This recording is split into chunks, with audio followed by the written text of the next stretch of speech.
Hello दोस्तों, स्वागत है आप सबके आपके अपने ही YouTube channel self study with Kundan Kumar में। आज जो पढ़ने वाले हिस्ट्री और आप सबकी रिक्वेस्ट पे हिस्ट्री का सब्जेक्टिव लाए हैं और इसका ऑब्जेक्टिव हो गया है। और जिसने भी नहीं देखा है जाके प्लेलिस्ट में देख लीजिए, वहाँ पर आपको हिस्ट्री का ऑब्जेक्टिव बहुत तक हो गया, वहाँ तक देख लीजिएगा। आपको अच्छा उससे नॉलेज होगा और आपको बिहार बोर्ड में अच्छा से अच्छा नंबर लाने में आपको बहुत सहयोग करेगा।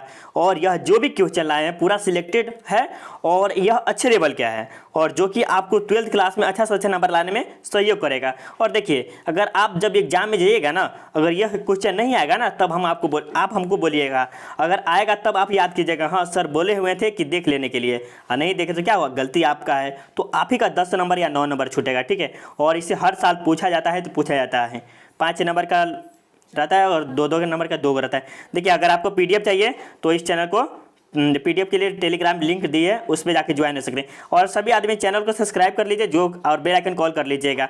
और जो है फटाफट अपने पहले लाइक कर दीजिए, जितने भी लोग हैं अभी लाइक कर देंगे, उसके बाद आगे चलते हैं। ठीक है, चलिए आगे चलते हैं। ये आपके सामने 1 नंबर क्वेश्चन है कि सिंधु घाटी सभ्यता को हड़प्पा सभ्यता क्यों कहा जाता है। आप देखिए, आपको फर्स्ट क्वेश्चन यही पूछा जा रहा है कि हड़प्पा सभ्यता क्यों कहा जाता है, जबकि था तो सिंधु घाटी सभ्यता के नाम से भी जाना जाता है और हड़प्पा सभ्यता के भी नाम से जाना जाता है। तो आपको क्या बताना है, पहले देखिए यहाँ पर कि सिंधु घाटी सभ्यता को हड़प्पा सभ्यता इसीलिए कहा जाता है क्योंकि हड़प्पा नामक स्थान पर सर्वप्रथम 1921 ईस्वी में दयाराम साहनी ने उत्खनन कराया और नगर सभ्यता को प्रकाश में लाया।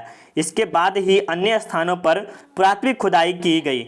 सिंधु घाटी सभ्यता हड़प्पा में ही इस सभ्यता का उत्खनन हुआ, इसके चलते ही इसे हड़प्पा सभ्यता कहते हैं। देखिए, सबसे पहले एक और डाउट रखिए कि सिंधु घाटी के पहले देखिए हड़प्पा सभ्यता का खोज कब हुआ था, तो 1921 में, एक हो गया। और यह मतलब इसके खोज किसने किया था, दयाराम साहनी। 2 नंबर किसको, 1 नंबर 2 नंबर 2 नंबर हो गया। और यह किसके यह क्या था, ये एक नगर सभ्यता था। क्या था, नगर सभ्यता को प्रकाश में लाया गया। ठीक है, और इसीलिए इसे क्या कहा गया, हड़प्पा सभ्यता के नाम से जाना जाता है। और इसके किसके मतलब जो हड़प्पा सभ्यता की खुदाई हुई तो यह खोज हुई तो किसके कारण, तो ये पुरातात्विक के तरह हुआ था। ठीक है, पुरातात्विक खुदाई पर हुआ था। ठीक है, चलिए आगे चलते हैं। ये आपके 1 नंबर कंप्लीट हो गया। अब आपके सामने 2 नंबर क्वेश्चन है। देखिए, अब 2 नंबर की मोहनजोदड़ो के सार्वजनिक स्नानागार के विषय पर प्रकाश डालिए। ये सार्वजनिक स्नानागार, यहाँ पर जो स्नानागार था उसके बारे में बताना है। तो आपको क्या बताना है, सबसे पहले आंसर उत्तर देखिए। तो बता रहा है कि मोहनजोदड़ो का सार्वजनिक स्नानागार सिंधु घाटी सभ्यता का एक अद्वितीय नमूना है। यह स्नानागार एक चबूतरा पर बना है। इसमें नीचे उतरने के लिए सीढ़ियाँ है, बगल में एक कुआं ताकि स्नानागार में निरंतर पानी उपलब्ध रहे। स्नानागार के ऊपर एक कमरा बना है जो संभवतः कपड़े बदलने के लिए प्रयोग किया जाता है। स्नानागार का प्रयोग विशेष अवसरों पर सार्वजनिक स्नानागार के लिए किया जाता है। इतिहासकार मार्शल ने इसे तत्कालीन विश्व का सबसे आश्चर्यजनक निर्माण बताया। अब इसके बारे में थोड़ा सा समझा देते। देखिए, ये सार्वजनिक स्नानागार तो यह कहाँ पर है, तो ये मोहनजोदड़ो में, एक आपसे पूछा जा सकता है। ठीक है, और यह कहाँ, सिंधु घाटी सभ्यता को भी कह सकते हैं। और सिंधु घाटी का एक अद्वितीय नमूना था। क्या था, अद्वितीय नमूना, मतलब ऐसा कोई मतलब विश्व में था ही नहीं ऐसा स्नानागार। अद्वितीय मतलब क्या हुआ, तो ऐसा नहीं था। और यह स्नानागार क्या था, एक चबूतरा पर बना हुआ था। क्या था, चबूतरा पर। इसके नीचे उतरने के लिए क्या था, एक सीढ़ियाँ थी। नहीं होता तो छत पर जाते थे, कैसे सीढ़ियाँ होता है उसी प्रकार। और क्या था, बगल में, बगल के बदला बंगल लिखा गया है, बगल में एक कुआं है ताकि उसमें निरंतर पानी रखे। देखिए, यहाँ पर कुआं है, यहाँ पर स्नानागार है बहुत बड़ा, तो इसमें से पानी आ सकता है, इसीलिए बोला है। और स्नानागार के ऊपर एक कमरा बना हुआ है। देखिए, माने कमरा बना हुआ, ठीक है, जहाँ कपड़ा बदलने के लिए प्रयोग किया जाता है। इस स्नानागार का प्रयोग विशेष अवसरों सार्वजनिक स्नानागार के लिए किया जाता है। और देखिए, इसका उपयोग ना, मतलब स्नानागार का उपयोग कोई अवसर हो गया, जैसे कोई धार्मिक चीज़ आ गया ना, कोई त्यौहार वार, उस पर इसका उपयोग किया जाता है। और मार्शल ने इसे तत्कालीन विश्व का सबसे आश्चर्यजनक निर्माण बताया। और यह विश्व का सबसे आश्चर्यजनक निर्माण बताया। कौन बताया, तो मार्शल ने बताया था। चलिए, ये भी 2 नंबर डाउट क्लियर हो गया आपको। चलिए आगे चलते हैं। देखिए, जितने भी लोग हैं लाइक कर देंगे और अपने दोस्तों को शेयर कर देंगे। ठीक है, और अगर आप चाहते हैं कि सब्जेक्टिव के क्वेश्चन और आए तो आप तो क्या करें, अपने दोस्तों को शेयर कीजिए ताकि आप जैसे आगे और सब्जेक्टिव का लाए। और ये तो सिर्फ नमूना था इसका लाने का, आगे तो और लाना ही है बाकी है। देखिए, आप देखिए, सिंधु घाटी सभ्यता की नगर योजना का वर्णन करें। ये देखिए, VVI के तौर पे इसे रख लीजिए, एकदम VVI, वेरी वेरी इंपॉर्टेंट, इसको मानिए। ठीक है, बाकी आपके ऊपर डिपेंड करता है। और उत्तर देखिए, हड़प्पा सभ्यता एक शहरी सभ्यता थी क्योंकि यहाँ से एक नियोजित शहर के अवशेष प्राप्त हुए हैं जो तत्कालीन विश्व में कहीं नहीं थी। पूरा हड़प्पा नगर स्थल दो भागों में विभाजित था, एक ऊपरी और दूसरी निचली क्षेत्र में बटा हुआ था। ऊपरी अथवा गढ़ी के क्षेत्र में प्रशासकीय भवन के अवशेष मिले हैं और निचली नगर क्षेत्र में आवासीय भवन के अवशेष मिले हैं। हड़प्पा नगर स्थल पर मिले सड़कों, आवासीय भवन, नलियों, स्नानागार, अनानागार आदि के अवशेषों ने एक आधुनिक का निर्माण इशारा करती है। देखिए अब इसमें देखिए थोड़ा सा कंप्लीट समझा देते हैं कि देखिए सिंधु घाटी सभ्यता का है क्या, एक नगर योजना, एक ऑब्जेक्टिव है। इसे हड़प्पा सभ्यता के भी नाम से जाता है। यहाँ पर क्या है, एक नियोजित शहर का अवशेष मिला है जो तत्कालीन विश्व में कहीं नहीं है। मतलब ऐसा था ना कि उस समय कि ऐसा कहीं भी नहीं था। और यह पूरा हड़प्पा नगर दो स्थलों में बटा हुआ था। कितने, आप पूछा जा सकता है कि हड़प्पा स्थल कितने भागों में बटा हुआ था? 2 भागों में। कौन कौन? तो इसमें देखिए एक बटा हुआ था ऊपरी में और एक बटी थी निचली में। नगर क्षेत्र में बटा हुआ था। ऊपरी अथवा गढ़ी के क्षेत्र में प्रशंसनीय भवन के अवशेष मिले हैं। देखिए जो ऊपर वाले गढ़ा था ना, यहाँ के ऊपर हो गया, ये नीचे हो गया, ठीक है। तो ऊपर वाले में राजा महाराजा सब रहते थे, ठीक है, और नीचे वाले सब प्रजा सब रहते हैं, ठीक है। और यहाँ से देखिए अब इसके बाद बोला जा रहा है कि भवन के अवशेष मिले हैं। हड़प्पा स्थल पर मिले सड़कों, नलियों, आवासीय भवन, नलियों, स्नानागार, अनानागार आदि अवशेष न एक आधुनिक नगर की ओर इशारा करते हैं। देखिए अब देखिए जहाँ पर सड़क मिलेंगे, गलियाँ मिलेंगे, आवासीय भवन मिलेंगे, नालियाँ मिलेंगे, स्नानागार जो विशाल स्नानागार मिलेंगे, तो ये क्या होगा, एक आधुनिक नगर की ओर ही इशारा करेगा ना। तो ये हमारा भी डाउट क्लियर। और यह क्वेश्चन आपको बहुत बार पूछा जा गया है और इसे याद कर लेंगे आप सब।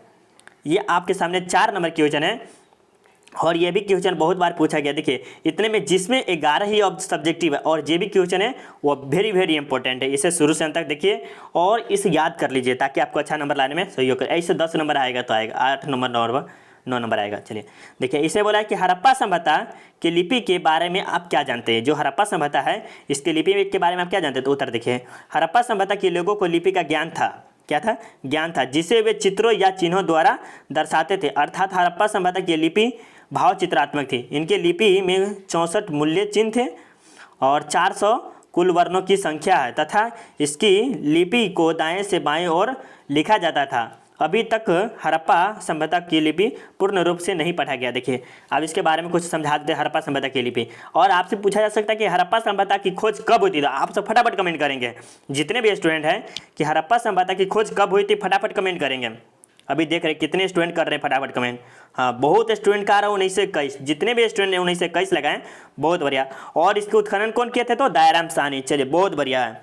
देखिए अब इसमें समझा देते कि हड़प्पा सभ्यता के लोगों को क्या था? लिपि का ज्ञान था। ऐसा नहीं है कि हड़प्पा सभ्यता के लोग को लिपि का ज्ञान नहीं था, जिसे वे क्या करते? चित्रों या चिन्हों, मतलब कुछ पार उड़ के, मतलब कुछ मतलब छाप उड़ के, जैसे चित्रकार होता है ना, चित्रकार, वैसा ही दर्शाते थे, ठीक है। अर्थात हड़प्पा की लिपि भाव चित्रात्मक थी। क्या थी? भाव चित्रात्मक थी। इनके लिपि में 64 मूल चिन्ह थे और 400 कुल वर्णों की संख्या था तथा इसकी लिपि को दाएं से बाएं ओर लिखा, क्या कहता है? दाएं से बाएं ओर लिखा जाता है। अभी तक हड़प्पा सभ्यता की लिपि को पूर्ण रूप से पढ़ा नहीं गया और अभी तक ऐसा माना जाता है कि वैज्ञानिकों का कहना है कि अभी तक हड़प्पा सभ्यता की लिपि को पूर्ण रूप से नहीं पढ़ पाए हैं, ठीक है। चलिए अब आपके सामने 5 नंबर क्वेश्चन है, पूरा 11 क्वेश्चन है। देखिए ये आपके सामने सिंधु सभ्यता के विशाल अनानागार के पर टिप्पणी लिखे। ये भी आपको VVI के तौर पे रख लीजिए, ये आने का। देखिए इसमें जो भी VVI है एक तरह से देखिएगा तो विशाल अनानागार है सिंधु सभ्यता की एक सबसे बड़ा भवन है। क्या है? सबसे बड़ा भवन है जो मोहनजोदड़ो से मिला है। कहाँ से मिला है? तो मोहनजोदड़ो से मिला है। इसका उपयोग अनाज को सुरक्षित रखने के लिए किया जाता है। इसकी लंबाई 4572 मीटर, चौड़ाई 2286 मीटर है। इसका द्वार नदी की ओर खुलता है। देखिए आप इससे पूछा है, देखिए विशाल अनानागार, तो ये कहाँ पर है? तो मोहनजोदड़ो में। 1 नंबर यहाँ मिल गया। और एक अनानागार का प्रयोग क्यों किया जाता है? तो अनाज को सुरक्षित रखने में किया जाता है, ठीक है। और इसकी लंबाई ये लिख लीजिएगा और चौड़ाई ये लिख लीजिएगा। और इसकी जो द्वार खुलते थे कहाँ खुलते थे? नदी की ओर खुलता था। चलिए ये भी कंप्लीट हो गया। अब आपके सामने 6 नंबर की क्वेश्चन है कि पुरातत्व से आप क्या समझते हैं। ये भी आई, बहुत बार पूछा गया, बहुत बार हर एग्जाम में पूछा जाता है ये तो और खास कर ज़्यादा पूछेगा। देखिए हम इजी से इजी शब्दों में आपको बताने की कोशिश कर रहे हैं कि समझ में आ जाए बहुत बढ़िया से।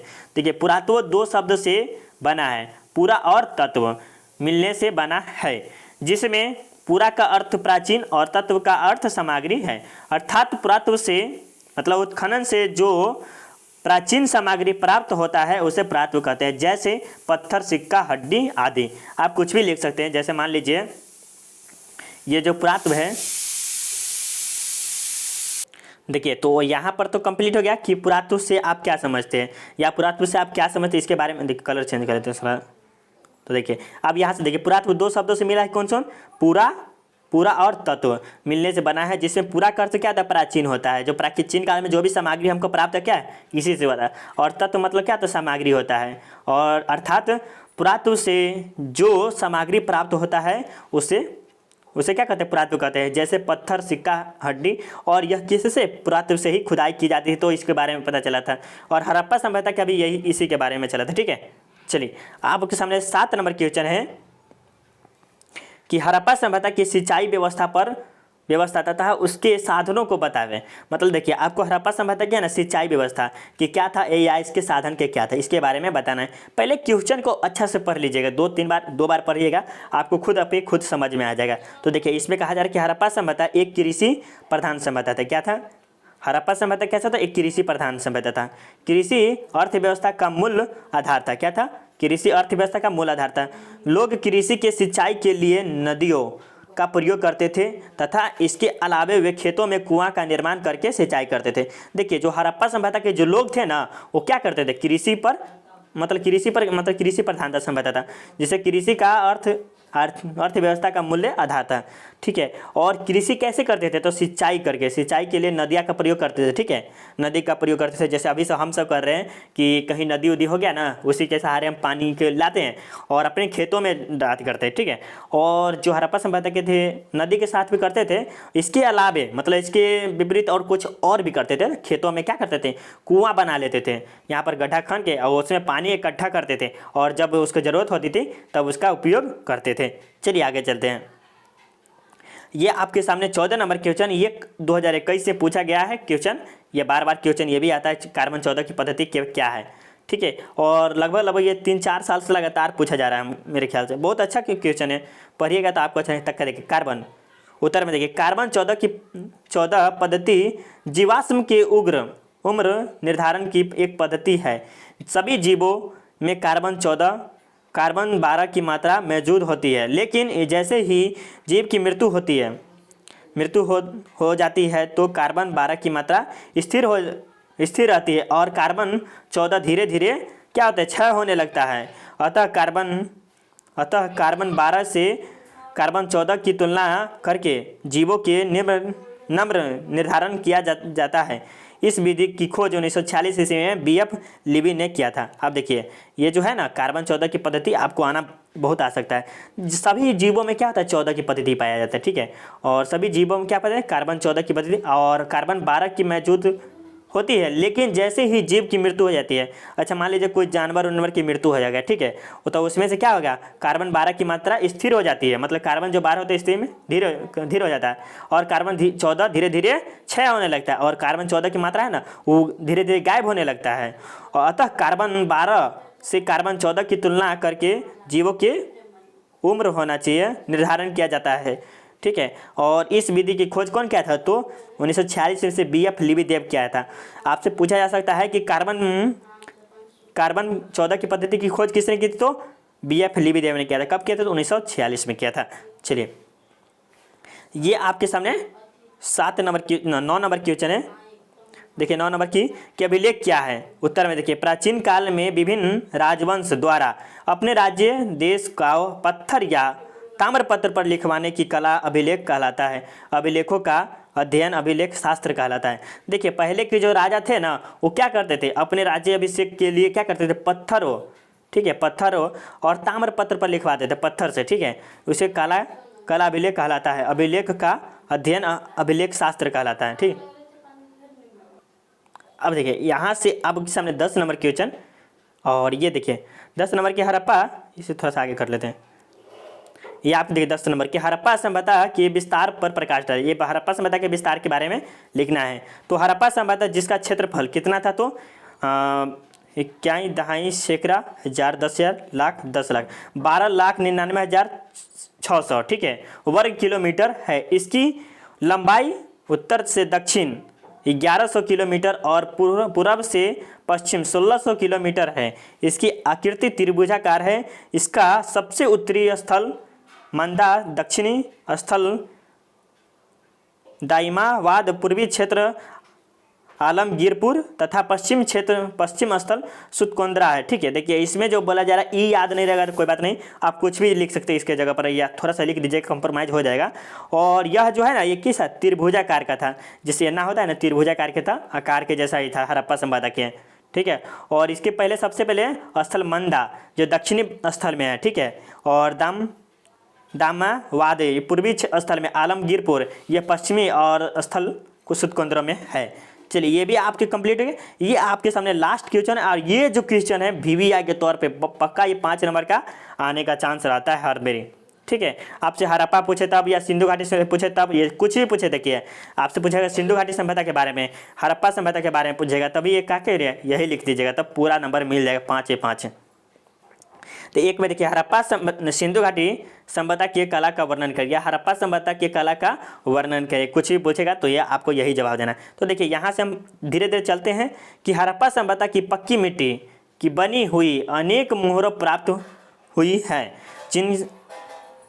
जिनसे इनकी कलात्मक स्वरूप के विषय में जाना जा सकता है। इसके साथ ही मिट्टी और धातु की अनेक लघु मूर्तियाँ भी प्राप्त हुई है, जिनसे तत्कालीन कला पर यथोचित प्रकाश पड़ता है। मोहरे हड़प्पा सभ्यता के उत्खनन स्थल से पक्की हुई मिट्टी की अनेक मुद्राएं प्राप्त हुई है।